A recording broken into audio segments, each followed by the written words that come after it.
I'm Jeannie Lauren Dowden with Conduit News, and today we have Senator Bryan King joining us here to talk about the Arkansas Learns Act as well as other legislation happening down in the Capitol. Hi. Hey, how you doing, Jeannie Lauren? I'm doing good. Thank you for joining us today. The Arkansas Learns Act just recently passed off of the House floor, and it will come back to you all in the Senate next week. Talk to us about this bill and your thoughts on it.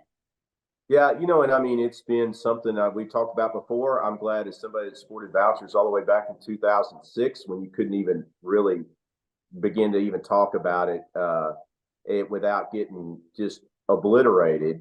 So I'm glad there's a lot of things being discussed. I think the governor has been pretty courageous in going after education and making a major change that, quite frankly, no one's been able to talk or address.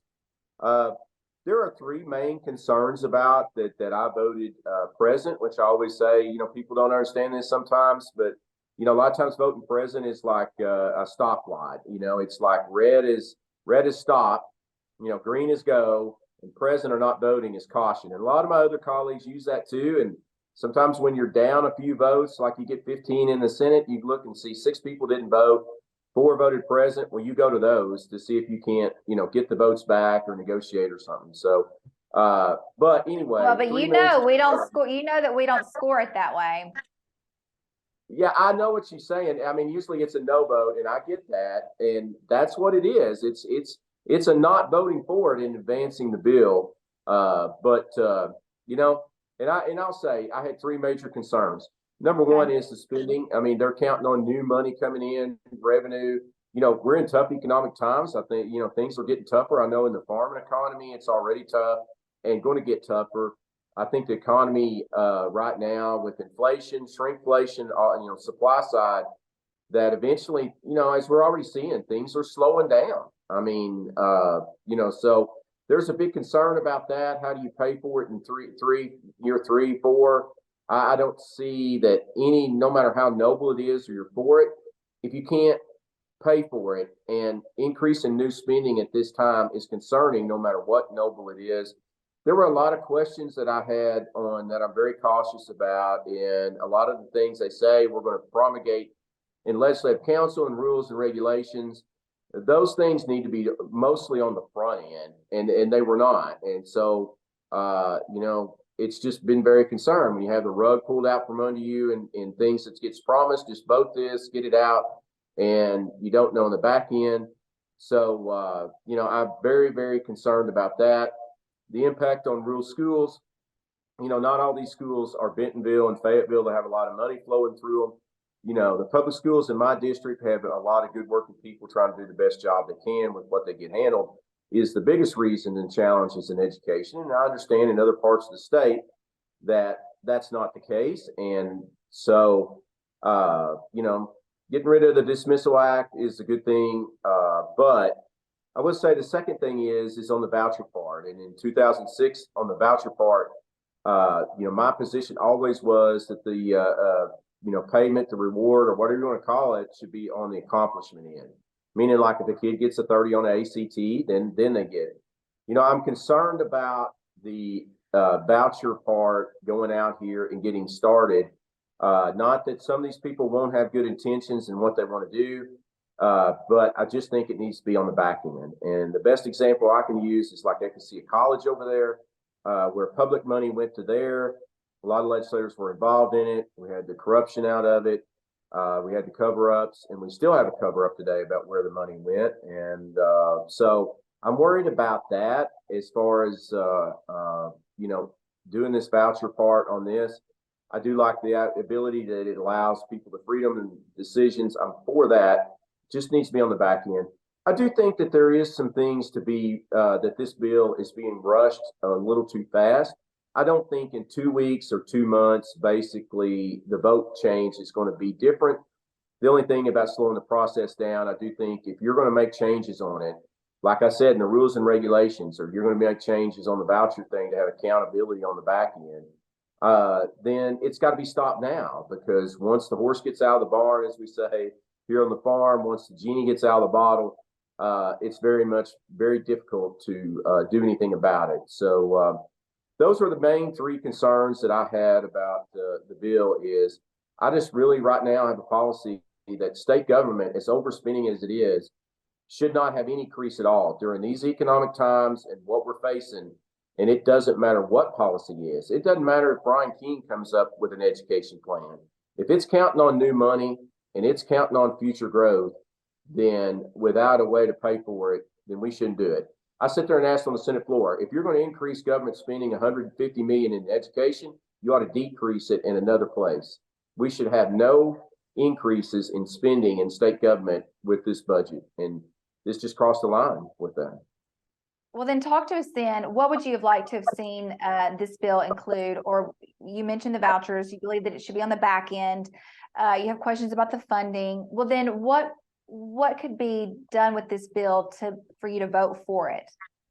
You know, I think number one is they're going to have to, on the spending side, you're going to have to look at offsetting cuts of different areas. For example, Medicaid spending.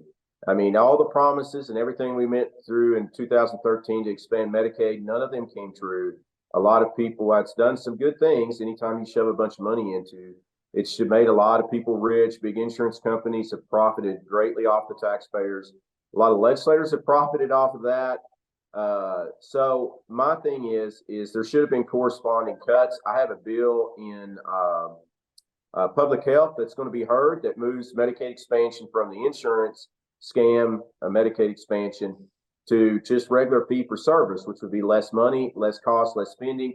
So when we decrease spending in another area of state government or in education, and then then I'm more justifiable to having the increases. So this promulgating rules and regulations, even if I was 100% for this bill, a lot of these rules and regulations and stuff should have been statutory law changes that are right off the bat. They shouldn't be that, we pass this, you vote for it, trust us, this is going to work out and you're going to like it. I'm very skeptical of that, especially in today's government, of doing that and the past history. Those two things are non-starters. The rules and regulations, for the most part, should have already been promulgated and put in this bill where somebody like you or anybody that supports it actually knows what they're going to do with it.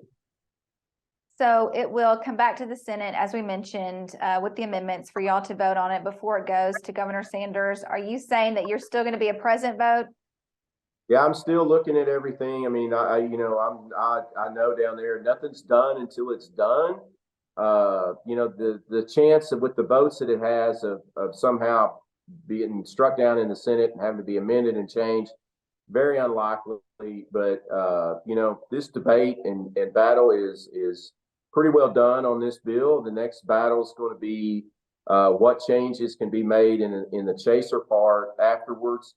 And as far as the spending part to help pay for this, I mean, you're going to see the proposals that I've just mentioned about trying to, decrease state spending and do something that we're doing on here on the farm and everybody else in the regular world has to do, is to do more with less. And that's what we're going to have to focus on. All right. Well, then talk to us then. So we've got the LEARNS Act. That's pretty much all but done. What other big pieces of legislation, or what's the next focus? We're halfway through the session already. Yeah, I think prisons are going to be the big, and from what I'm seeing and talking to, once again, we don't see the final product. I mean, I do think it's not good business to, these issues should have been out here before the session started.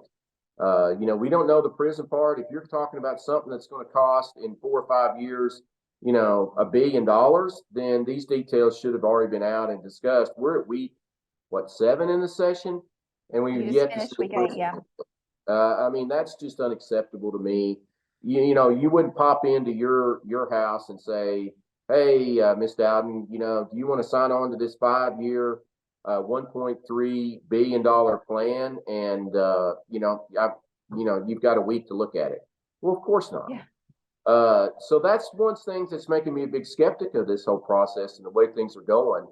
And but once again, we'll see when the details come out. I mean, I will come out here and tell you that, number one, the one thing it has to do is be able to show how you're going to pay for it. And if their plan includes, we're going to count on future growth, we're going to count on future revenue, the farmer in me is, don't count your chickens before they hatch. the hay's in the barn, those type things. So I just am really concerned about like where this is going, and every program they come up with is like we're paying for it out of future growth. Well, that doesn't always happen. So we know that education has been mentioned as one of the leading issues and something to be addressed. You mentioned prison reform. The governor also said, though, that during the session that we would work on eliminating the state income tax. Mm-hmm. Yeah, and eliminate the state income tax. I'm for. They're doing the last income tax they did is staged out, which I think is kind of just political talk. I mean, they're just saying basically, I'm going to give you a tax cut 4 years from now or 3 years from now if the money's there. Well, I'm really not into that kind of stuff. If you're going to have the biggest deterrent, that reason we have the income tax we do and the taxation we do here in Arkansas is related to spending. Yeah. I mean, I came in, budgets were around $4 billion. Now they're $6 billion. They're going to go to $6.5 billion, and they're headed towards $7 billion. Spending is the biggest reason. If we had budgets where we should around 5 or 5.2 billion, that's all Arkansas spending should be right now. And I didn't vote for those budgets, but these guys spend money like crazy, and they have been bailed out twice. And that is what has been the biggest deterrent of why we have to do this staged income tax, or this minimum, this income tax on this bracket. We should have fair income tax reduction across the board. President Reagan wanted to do that, 10% across the board. That is a fair way to do it. I think that, income tax should be reduced and eliminated, but yet you're not going to do it anything significantly with these spending levels that we're going to in these tough economic times. It's just very concerning. You have several bills out there. If you would like to talk about those, but also, as we mentioned, we're halfway through the session. Is there anything that has not been filed, or we're not having a conversation about, that you think needs to happen before April? I think we need to look at some fair taxation things that's going on, special interest a lot of times, and get special taxation paybacks. Let's just call it what it is. I think those things need to be looked at. I don't think there's an appetite to do that. More spending reductions. I mean, it's just a non-starter down there. I mean, I'm in public health right now, and they're sitting there, and every measure that comes through either increases federal spending, and some of these are noble things, but it just increases federal spending, or it increases state spending a minimum amount, or you don't know what amount, or you have to rely with the people at DHS who have been about as accurate predicting that as I would be predicting, the launch angle for the space shuttle or something. Yeah. I mean, that's bad. They really are. And misleading. I mean, we have been misled so much, and that's my biggest concern right now, that I do think a new governor is being misled on what the actual financial situation here is in Arkansas looking forward. But as I always say, I'm a farmer. I'm fixing to go work on the farm, and, we're naturally pessimists. So there you go. Well, listen, anything else that you want to add before we let you go? No, we've probably covered enough. Hopefully we'll be doing some more videos on what we're going to do to reduce spending so that we can actually cut the income tax and get Arkansas spending back in line and make it a more efficient government for people. So hopefully we'll be talking about more of those. Hope so. Thank you, Senator. All right. Thank you.